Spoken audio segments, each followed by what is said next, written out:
Hello, hello, hello, everyone. We are live.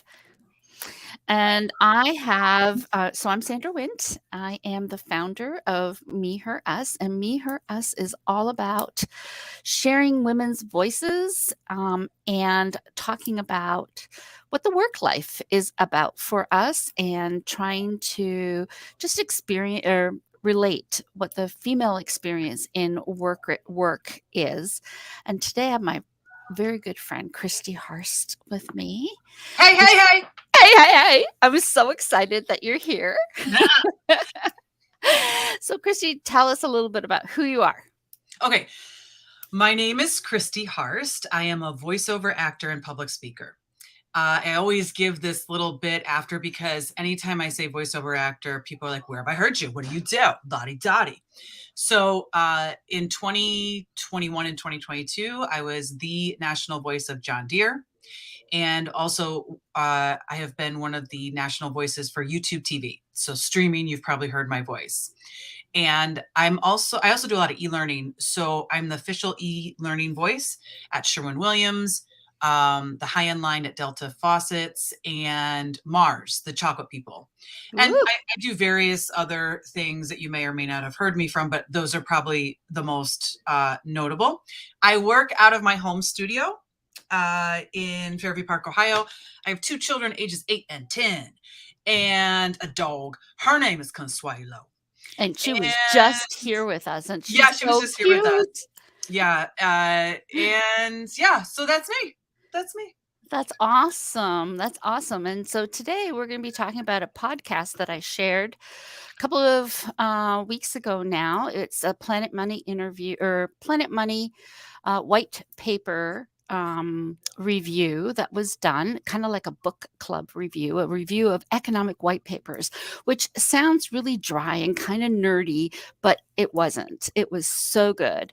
It was talking specifically about women and the experience of women in the workplace, which is exactly why I'm talking about this particular podcast.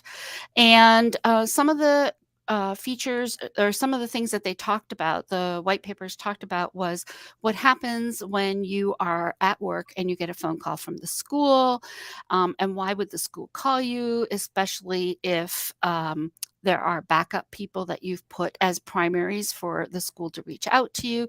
Why is it that schools call the mom before they'll call anybody else? The kind of career advice that women get in comparison to men. And also, can women accurately predict the impact of becoming a parent on their careers? So, I have been inviting women to come and talk about and share their experiences with these issues. And Christy was one of the people that put her hand up and said, "Oh my gosh, yes, yes, yes." So, Christy, first question I like to ask everyone is, when you listened to the podcast, what story or stories resonated for you and why? I hope that you're able to share a link to the podcast Yes. so that people can listen because it is very short. And what I loved about the podcast is that it felt like cliff notes for like white papers. I'm a little bit of a nerd. I like to read white papers about topics that I'm passionate about. So it was great to just hear a quick synopsis, and it actually triggered me to go do more research on questions that I had. Mm. So I would say that my first takeaways from listening to the podcast, first of all, I'd also like to say that you can read along. They like print everything, which is also so Yes. cool. I like that. Is that the cultural definitions of what a woman does and what a man does stems centuries back. Mm. We are not going to change any of this today, next year, 10 years from now, or in our lifetime. But micro changes can be made from both men and women to kind of shift things. And it will take time. Also, I was, I've always known this, but it brought to the forefront that the inequities between men and women, the cultural inequities, um, they have a domino effect that is similar to a big fat onion with like 600 layers. It permeates it permeates so many aspects of our life. Buying a car, different for a man or a woman. Education, different for a man than a woman. Going out socially, very different for a man than a woman. Asking for a raise, asking for a promotion, childbirth, raising children, having a family, you name it. And everything is severely or heavily impacted by these cultural biases that we ourselves have created. And can you give us an example of when you personally experienced that? I mean, honestly, how long you want to be on here on this live? Like, what is there a time limit? Maybe the one that that like Ah! really sticks out for you. So, the minute you said buying a car, I was 28, had a my first job, was looking like my first real job, and was looking to buy a car. I'm 28 years old. I've already been divorced. I've been married, divorced. I have a career, and I show up at the car place, and the salesperson asked me where my husband was. And when I said I wasn't married, he asked me for my brother or my father. And I looked at him and I said, I'm sorry. Um, why are you asking? And he's like, well, are they going to help you buy this car? And I was like, no, no. Do you have a problem selling to a woman? Right. Mhm. And yeah, it was just really awkward. And that one just still stays out. Clearly, I did not buy a car from this person, but but it still sticks out for me, and, that was not that long ago. When we first moved into our house that we're in, uh, we didn't have a lawnmower. And Mm, so I was like, let's just find somebody for a couple months. Summer's only lasting another month and a half. We'll pay mhm, somebody, come by every week and just, mow the lawn, do what needs to be done. And so a much younger guy, mm. very, like a hustler, entrepreneur, definitely in his early 20s. Um, he had yard signs everywhere in the neighborhood. So I called him, he came over, and I was asking him a lot of questions because if I'm going to spend money, I want to make sure that I understand everything that you're doing. And for me, it wasn't just about cutting the lawn. It was like, well, if you do a good job cutting the lawn, maybe I'll have you do some landscaping. Maybe I'll have you do this, right? So my husband and I have a relationship that when we make purchases, we talk to each other about it. If we're going to have somebody coming to our house every week and doing something, even though that's a nominal fee, we're going to discuss it and we're going to make sure that we trust this person, like this person, whatever. So I was waiting for my husband to come home. This young gentleman and I were standing in the driveway. I was talking, blah, blah, blah, asking questions. My husband pulls up and I was like, oh, well, my husband's home. Let's bring him in on the conversation. He's like, great. Now we can get some decisions made.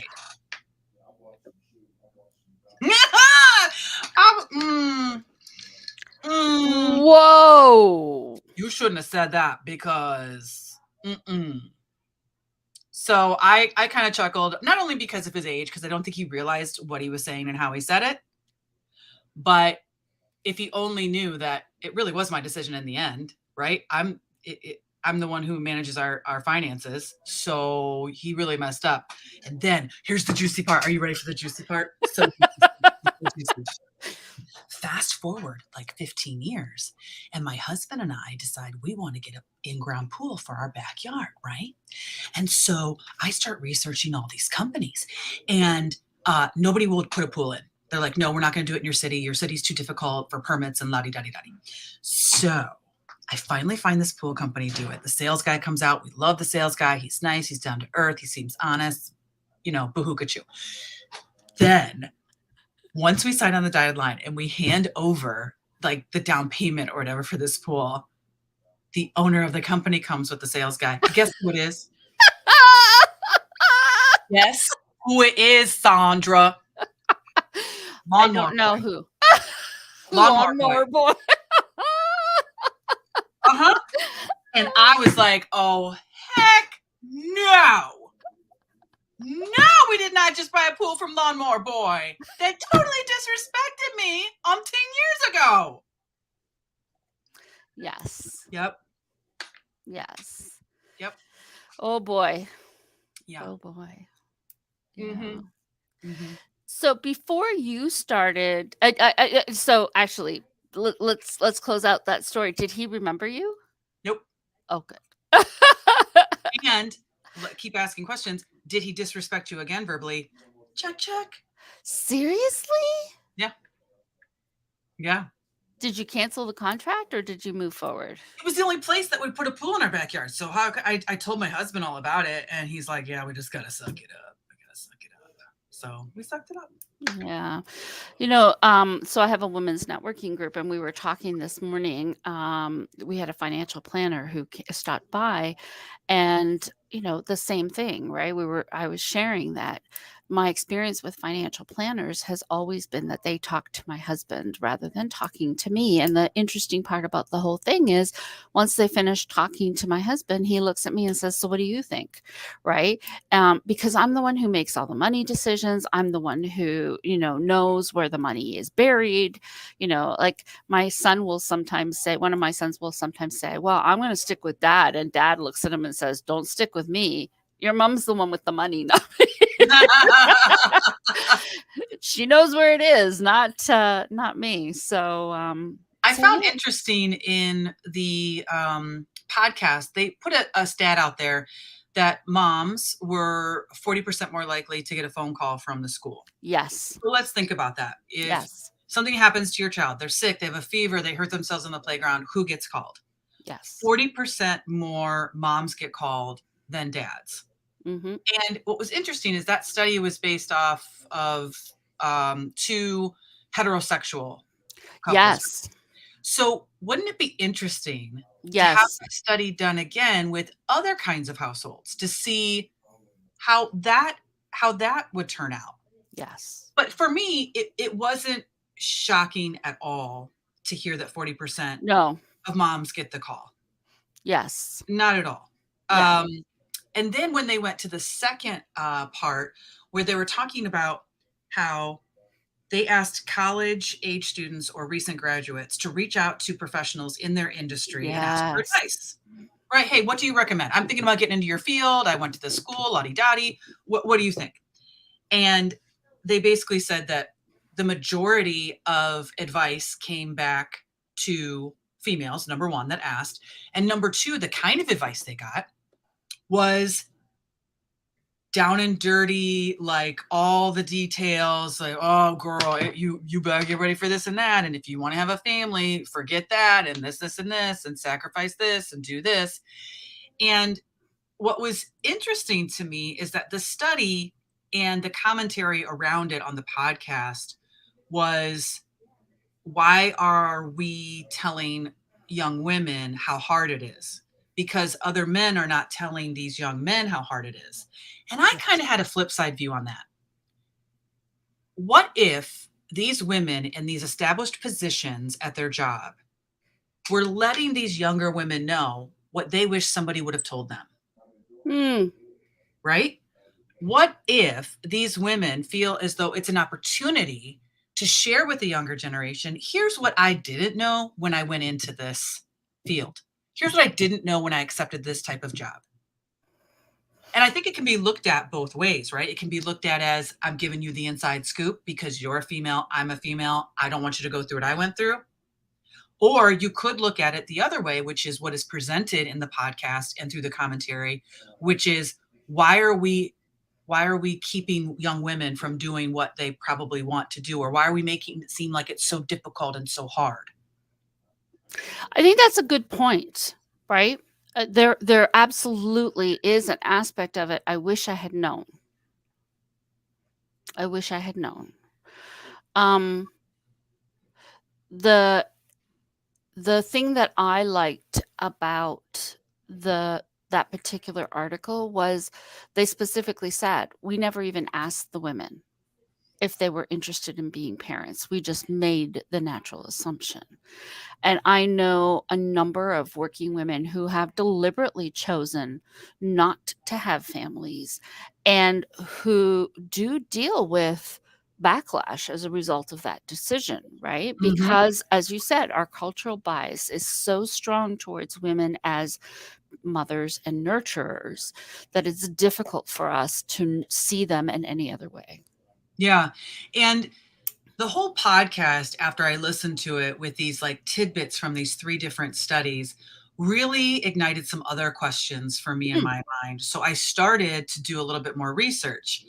And one of the things that I first researched was, why do men not take on, or why are they unable to take on more of the mental and emotional load? We as women have a constant to-do list in our head, whether you have kids or not, right? Yes. You have Yes. a constant to-do list of, I've got to pick up this, I've got to do that. I've got to get groceries. I've got to get the oil changed. I've got to do this at work, this at work, this at work. I have to call this person. I have to set up my appointment for this and blah, blah, blah, blah, blah, right? Why don't men operate in that same capacity? Now, I'm sure there are some that do, and this is not a man bashing session. I'm just saying that there is a cultural difference. There is a difference in how women think and how men think when it comes to the division of labor at home and at work and in life. Yes. And this is kind of why I wore this shirt today. Go It's to ask. go ask your dad. If I could have this as pajamas, a blanket, a hat, a tank top, some shorts, I would. So just from my shirt alone, you've seen that I'm super invested into this topic, right? Yes. So there is a study that was done by Science Daily, and I gave you the link to Mhm. share. And it's so interesting. It talks about I'm gonna put affordance, it in the comments. right? Do it. It talks about affordance theory. So, affordance theory is where we experience objects and situations as having actions implicitly attached. Mm. So, what does that mean? Here's what that means for a man. Are you ready? Man walks into the kitchen and sees a sink full of dirty dishes. Man then looks across to the kitchen counter and sees it full of crummy crumbs. Man says in his head, "Oh, those are dirty dishes. What's up, crumbs? I see you." And walks on. Men simply acknowledge it, they notice it, they claim it, but they move on. Whereas women, when women see a sink full of dirty dishes and crumbs on the counter, they immediately attach an action to it. It is Yes. immediately something to do. Yes. And I found that like, wow, ooh, that's interesting. And if I may, I am just going to, can you still see me? Yes. Okay, But I I want to read from it. Okay, so here it okay. goes. Neuroscience has shown that perceiving an affordance can trigger neural processes, preparing you for physical action. This can range from like a slight urge to an overwhelming compulsion, but it often takes mental effort not to act on the affordance. Mm. So, the gender-based split in affordance perception could have a number of root causes. Social cues encourage actions in certain environments, often given by adults when we are very young children. So that means we see mom cleaning, we don't see dad cleaning. We see mom doing the dishes or cleaning the crumbs, we don't see dad doing that. So once again, it goes back to that thing about the onion that I talked about, where it just keeps going and going and going.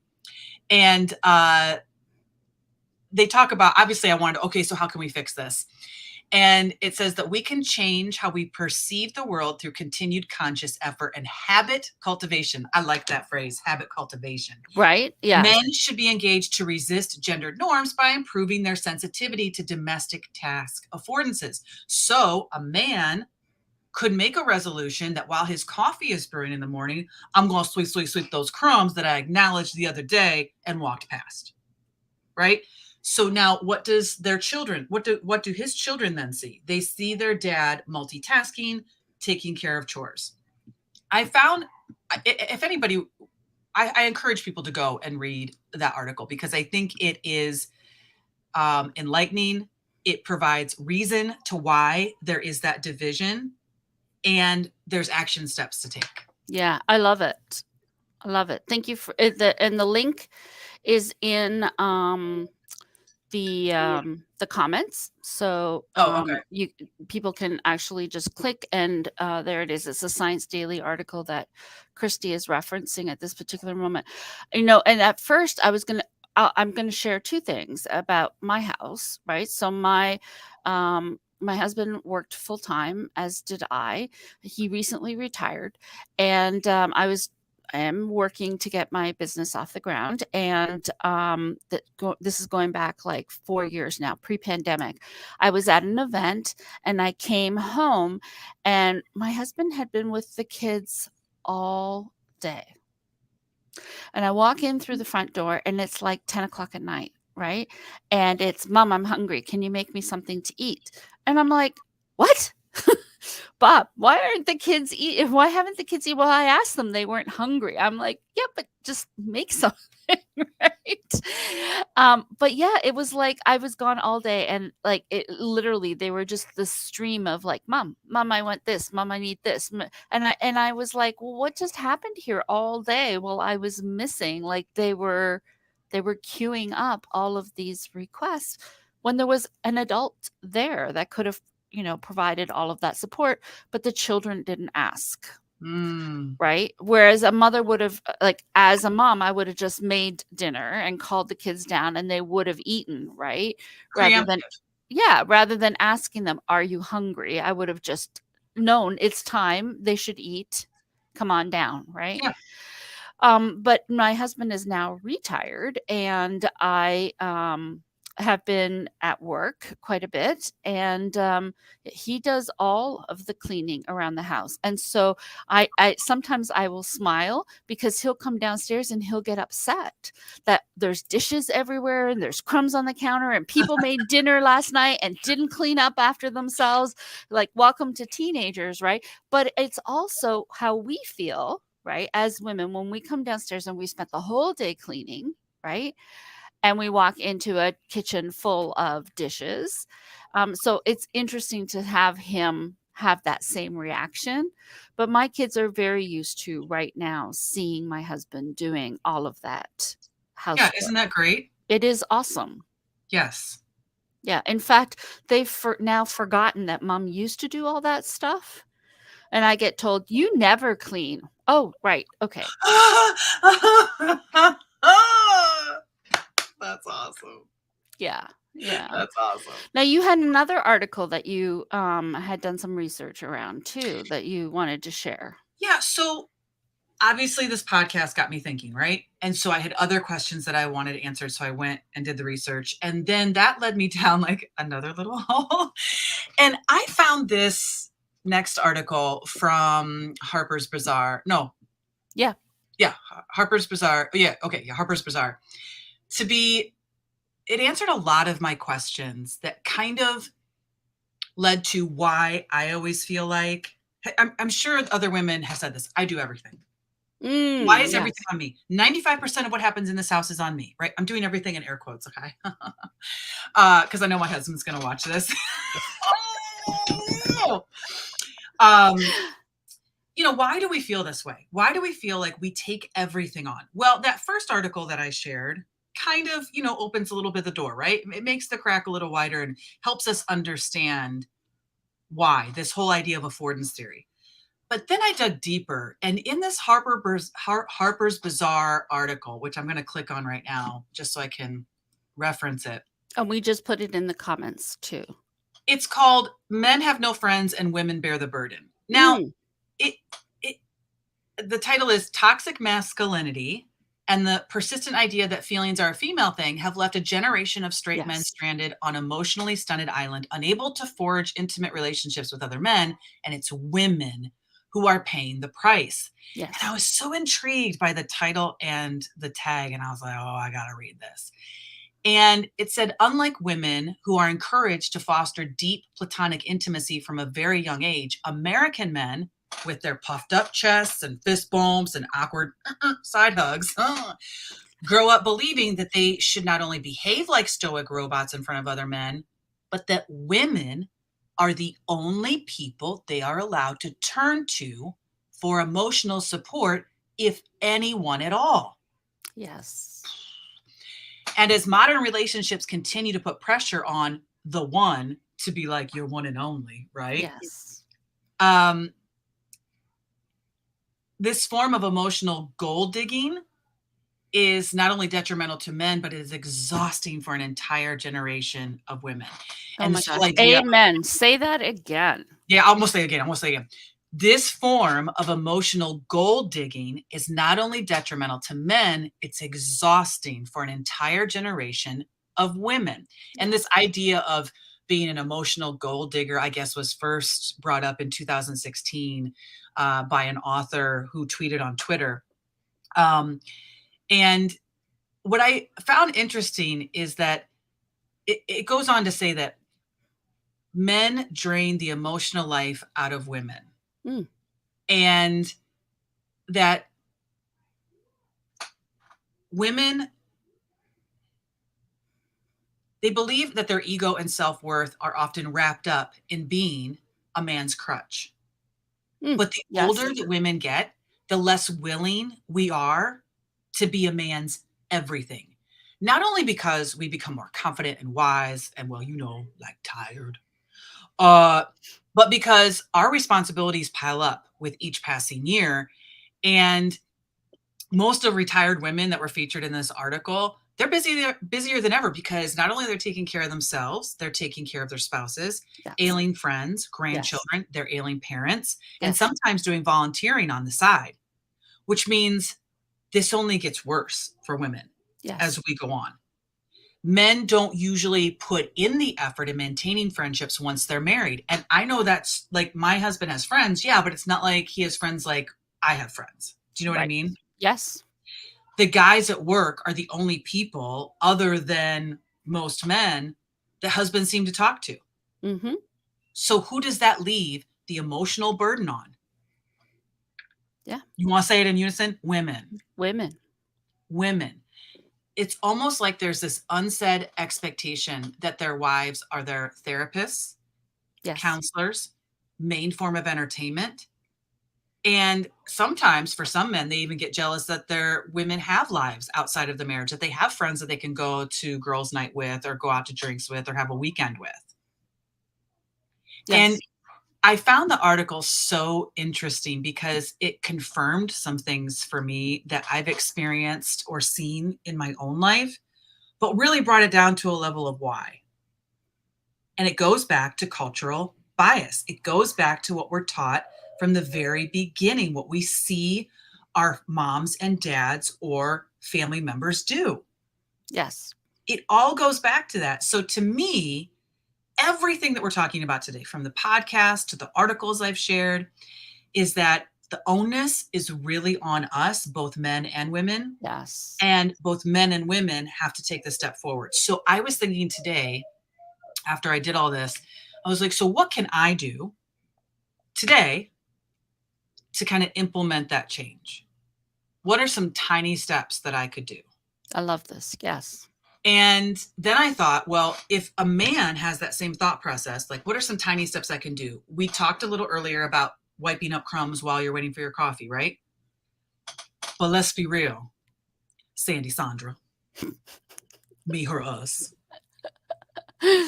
You have to have the willingness to do it. Yes. And how many men have been afforded the ability to say, I don't care. I don't care. I don't need to do the crumb. I don't need to pick up the crumbs or dry the dishes while my coffee's happening because my wife's going to take care of it. Mhm. So then that took me back in my mind to what can I do? Here's what I can do. I cannot do the dishes. Right. I cannot pick up the crumbs. I can release that, right? Yes. And this little t-shirt, go ask your dad. I can put that in my vocabulary more often. If I'm busy doing something for work or just for me, vegging out, and Yes. one of my kids comes up, oh, I'm sorry, sweetie, I'm taking some time to do something. Why don't you go ask your dad? Yeah. Go ask your dad. I'm not the only human being, the only adult in this house, Yes. Yes. Yes. Yes. right? I love this. Yes. So let's start with me first and my actions and not attaching something to everything I see, right? Not attaching a task to everything I see. Then try delegating. Let's try delegating or telling someone, I unfortunately cannot handle that right now. I'm not in a space to handle that right now. Why don't you go ask Jennifer in account, or Bill in accounting, or someone up, right? We Yes. can apply this to home. We can apply this Yes. to work. We can apply this in social situations, Yes. right? Yes, and we can have a huge, long conversation about what happens when women say no, because sometimes it's not accepted. Correct. That's we're gonna have that conversation, but that's another day. Right. But absolutely, we can, and it is our requirement that we start setting boundaries, for what we can do. And I feel like those boundaries for me have come in midlife when I Yes. wish I would have done it much earlier. Mm. But I think you hit the nail on the head when you said it's the weight of the experience that we've had and the confidence that we've gained through those experiences that allows us to be more comfortable saying no. Earlier in our life, we perhaps didn't have the confidence to Yeah. be able to say no, right? And I think too, in the conversation that comes later, mindset is so important. Mindset. Oh, I love that phrase. Saying no is just so difficult. Yes, it is, LinkedIn user. Um, it doesn't say who, so It doesn't say who. it doesn't say who. But I love that. Yes, it is LinkedIn user. Um, when you say no, there's a mindset behind it. And for so long in my life, right? And I think in majority of women's life, I told you I have 2 kids, 8 and 10. So up until this point, it's always been, yes, Right. yes, I will do it. You Yes. need this? Yes, I will. I am now just starting through some life experiences of my own to start to realize that when I protect the very small finite circle around me, that I am better. So saying no, not now, maybe later. When I'm starting to use these phrases and protect myself and my mental health, my physical health, and taking time for those things, it just makes everybody's life better. Mm, I love that so much. I'm a better mom. I'm a better small business owner. Yes. I'm better at all those things. And it's a daily practice, just like gratitude, right? Yes. Saying no is a daily practice, just like you practice gratitude.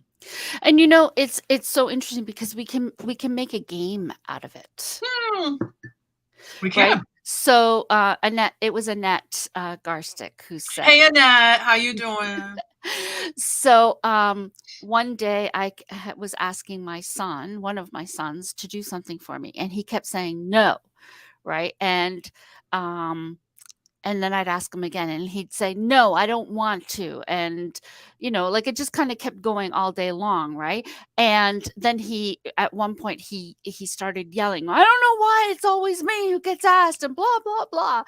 Anyway, it didn't take long, which is why I never said anything, right? It didn't take long, but about 2 or 3 hours later, he comes downstairs and he asks me to do something for him on his cell phone. Guess what he got? He got it in exactly the same way and the same tone that he gave it to me. So it was like, "Can you do this for me?" "No." "Why not?" "I don't want to." "But mom," and I was like, "Yeah, no, I'm good. I'm good. I don't need to do that. It's not my responsibility." That was the other one that he used, right? I love that one. "It's not my responsibility." "No, it's not, but we all live here." And, yeah. So the last one was like me breaking down, like yelling. Of course, we're laughing at each other while I'm doing this, right? "No, no, I'm not going to do it. You can ask me all day, but I'm not going to do it. It's not fair that you keep asking me this. I don't care. You can beg and you can beg, and I'm not doing it." And then I walked out the door, right? And he's killing himself laughing Uh-huh. because he knew I was imitating him. I was still saying no. I was still Right. establishing a boundary. We were having a good time with it, and I made my point, which was like, you know, you can't you can't say no to all this stuff and then turn around and expect that, I'm just going to be available because there are consequences to my like my day got impacted because he wasn't able to do those things. So now I had to go and do some things that I could have done while he was not doing what I was asking him to do.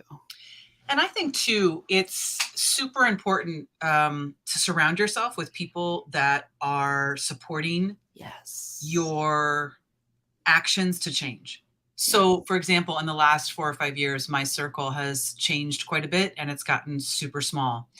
And the reason is because I have people who I can say, "Hey, I'm working on being less reactionary when XYZ happens. So if I do XY ABC, please let me know." Right. Or if I find myself becoming too hyped up and too passionate, I'll say, "You know what? Can you just excuse me for a second? I need to check myself. I'm going to take a deep breath. I'll be right back." Mm. You need people in your circle that are going to support your change, because there's no, if you're trying to gossip less, if you're trying to stop bashing your husband, if you're trying to practice gratitude, I I'm walking the fine line. I'm walking the fine line. My husband is amazing. I love you. You are so wonderful. She I'm does. walking a fine line. But what I'm saying is, do you really want to surround yourself with people who are No. constantly doing the opposite of what you're trying to do? It's just making it harder. It becomes so much easier when you surround yourself with people, when you level up, right? With Yes. people that are on the same vibration, because there is such a thing as energy and it does circulate, right? Huge. So we've talked about all these little things that we can do, and that's yet another little thing that you can do, is start to slowly identify who is on the same page or where you're trying to go, who's there. Start hanging around those people or incorporating those people more into your conversations, your chats, and all Yes. that other good stuff. Even social media feeds, right? Yes. So if I used to you can probably tell I like me some jokes. But what I'm saying is, I used to participate in a lot of self-deprecating humor. That used to be a lot in my feeds and For You pages and all that other stuff, right? And a lot of sarcastic comments. When I started to not pay attention to that so much and really focus on inspirational, motivational content and started liking those things and following those people, things started to change. Yes. Your mindset starts to change.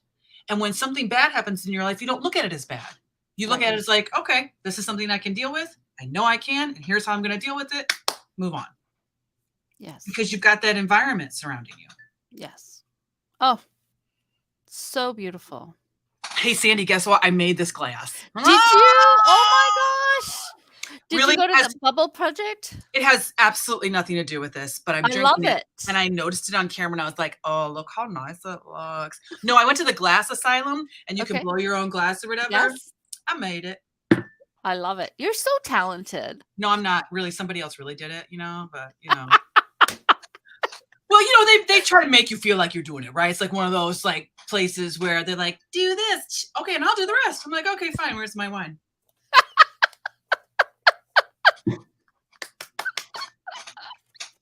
Anyway. I loved what you said. And I know I should probably be wrapping this up, but I just keep finding comments that I want to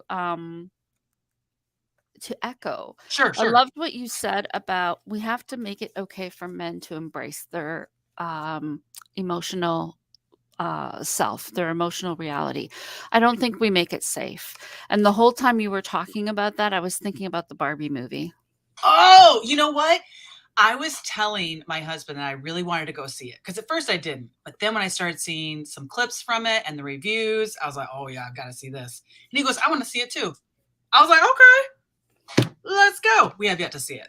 Oh, you haven't seen it? No, not yet. Okay. Don't tell me anything. Don't So tell me. I won't spoil it for you, No. but yes, there is absolutely there is echoes of what you're talking about definitely in the movie.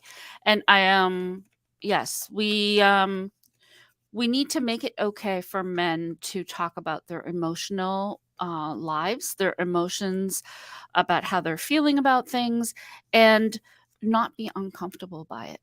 Yeah. because so often when men start to feel emotional, we get uncomfortable with that and we want to rush in and solve the problem. Yes, the fixer. Yes, as opposed to just holding space for them. And it is such an important difference. Um, because when we can feel the weight of our emotions, that's when we can also effect change, when we can connect with that. And oftentimes we don't make it okay for them. But okay, here's another fine line, Sandy. I also don't think the onus should be on women. Oh gosh, no. Right. No, absolutely not. It has to be on men. Um, it has to be on men, and there are some amazing men who are holding, men's circles, which do exactly this, and I wish that more and more men would know about these, because yes, it's such an important work that's being done. Yeah. All right. Well, anything else you want to sum up before we head out or share? So much wisdom. You can reach Christy at her website. You have some resources there too. Yeah. So I mentioned I'm a voiceover actor and public speaker. You obviously see where I work for voiceover. And as a public speaker, I have a couple signature speeches, but one of them talks about how to deal with some stuff from your childhood, right? And how things that happen when you're a kid kind of form who you are and how you communicate with people at work and people and in your family and so on and so forth. And so I created a resource page, and it's not on my website. It's a hidden page, but I'll give it to you now. It's christyharst.com/resource singular. And it's a great page that has all of the resources I've used to educate myself about how to move on from things that have happened in your past. And there's lots of non-traditional forms of help and lots of articles and studies. Studies. If you're interested in that kind of stuff that you can read. So much fun. You know, I could talk to you for hours. Yeah, And I appreciate that. I love the insights that you shared with us today and the research. Thank you for the opportunity. I really enjoyed talking about this stuff and learning more about it. So thanks for the opportunity to talk about it and to share. I hope people who watched it live or are going to watch the replay, really grab some gems and pick it up and put it in their crown to move on with their head held high. Yeah, absolutely. And, we'd love your comments. We'd love your feedback. Drop them in the comments section or send us private messages, or even email and let us know. And I see Consuelo checking on you. Yeah, she's about to start barking. Okay. Well, goodbye, everybody. And Christy, thank you so much. Thank you. Bye. Bye-bye.